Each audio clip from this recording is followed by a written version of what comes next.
Hello everyone, welcome to Sanmarga classes. Let us see question number 27 of chapter Sound.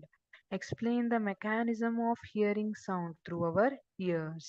ಹಾಗಿದ್ರೆ ನಾವು ಬೇರೆ ಬೇರೆ sounds ಅನ್ನ ಕೇಳ್ತೀವಿ. ಫ್ಯಾನ್ ತಿರುಗೋದು ಕೇಳ್ತಾ ಇದೆ, ಕುರ್ಚಿ ಜರುಗಿಸೋ ಸೌಂಡ್ ಕೇಳುತ್ತೆ, ಟಿವಿ ನೋಡ್ತೀವಿ ಸೌಂಡ್ ಕೇಳುತ್ತೆ, ಮೊಬೈಲ್ ಅಲ್ಲಿ ಮ್ಯೂಸಿಕ್ ಕೇಳ್ತೀವಿ ಅಲ್ವಾ?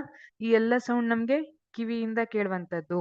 ಹಾಗಿದ್ರೆ ಈ ಮೆಕ್ಯಾನಿಸಮ್ ಹೇಗೆ ವರ್ಕ್ ಆಗಿರುತ್ತೆ ಅಂತ ಅಂದ್ರೆ, the eardrum is the thin funnel shaped membrane that separates the external ear from the middle ear in humans.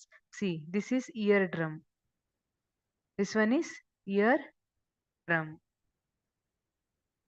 It is a thin funnel shaped membrane. ಇದು thin funnel shaped membrane ಇರುತ್ತೆ that separates external ear. This external ear from middle year. ಈ middle ear ಇಂದ ಇದನ್ನ separate ಮಾಡುತ್ತೆ. It is like a stretched rubber sheet and a sound vibrations make the year drum vibrate. ಯಾವ ತರ ಅಂದ್ರೆ, ಈಗ ನೀವು ಡ್ರಮ್ ನೋಡಿರ್ತೀರಾ ಅಲ್ವಾ, ಬಾರಿಸ್ತಾರಲ್ಲ ಡ್ರಮ್, ಅದನ್ನ ನೋಡಿರ್ತೀರಾ. ಈಗ ಆ ಡ್ರಮ್ಗೆ ಒಂದು ಶೀಟ್ ಅನ್ನ, ಒಂದು ಮೆಂಬ್ರೇನ್ ಶೀಟ್ ಅನ್ನ ಹಾಕಿರ್ತಾರೆ.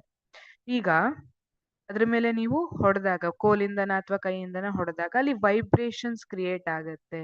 ಇಲ್ಲಿ ಕೂಡ ಈ ಸೌಂಡ್ ವೈಬ್ರೇಷನ್ಸ್ ಏನಿದೆ, they make eardrum to vibrate. ಇವು ಇಯರ್ ಡ್ರಮ್ ಅನ್ನ ವೈಬ್ರೇಟ್ ಆಗೋ ತರ ಮಾಡುತ್ತಾರೆ.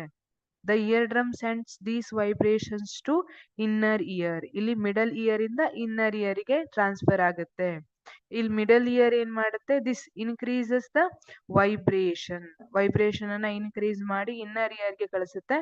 And from there the signals are send to the brain. Inner ear ಇಂದ ಬ್ರೈನ್ ಗೆ ಸಿಗ್ನಲ್ಸ್ ಹೋಗಿರುತ್ತೆ.